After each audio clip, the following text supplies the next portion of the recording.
Well, what a pleasure. I'm absolutely delighted now to be joined by Jennifer Fiers. Jennifer, welcome. Hi, thanks. Nice to see you.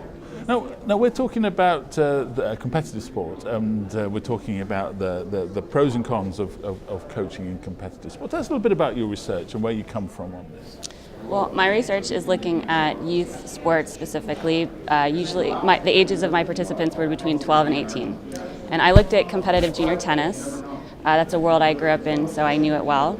And I'm looking at how sports in general, but tennis in specific in my research, has empowering and disempowering effects to youth development. So several of the things I'm looking at are the development of work ethic and self-reliance and overcoming adversity, some of those empowering effects, how they can happen simultaneously with some of the disempowering effects that kids that compete at sport have, such as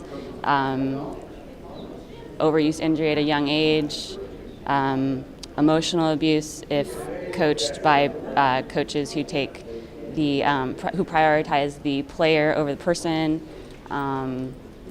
narrowing of identity because academics are sometimes put to the wayside, academics and social life.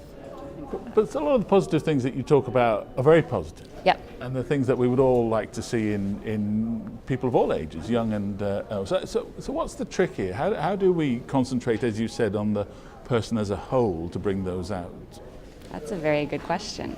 I mean, I think that what you have to do is, when you're training kids in general, okay, a lot of people want to just focus on what they're going to become. They see kids as not full people yet, but really kids are sort of both. And when I say kids, I really should define, I mean, my research really looks at the teenagers, the teenage population, right? But they're also individuals who are, and we anthropologists like to define these terms between being and becoming, but really they're both. And I think you have to take the whole person into account. And when we're talking about athletics, you're taking the athlete into account, but you're also taking the other parts of that person into account, the social being, the psychological being, the person who has other interests besides tennis, academic interests, whatever they may be. Do you think as our society, if you read the newspaper, switch on the television, go on the internet, competition is everywhere, it's in the language, particularly in America, everybody has to win. Do you think we overdo that?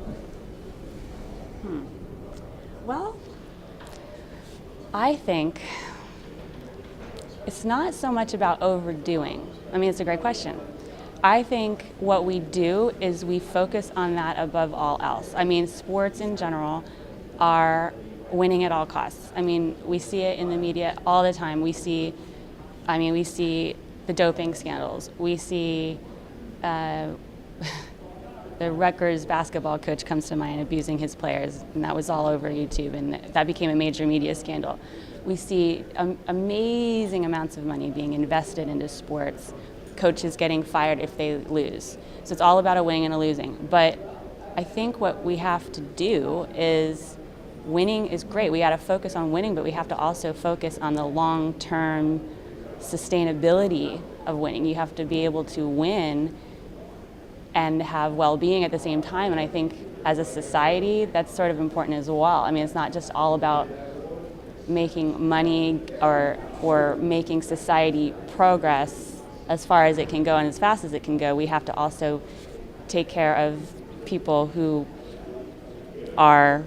maybe don't have as much access to resources, for instance. So you sort of can kind of extrapolate that to a larger societal scheme. Yeah. Well, thank you very much indeed for taking the time to talk to us today. We really appreciate it. Thank you very much. Appreciate it.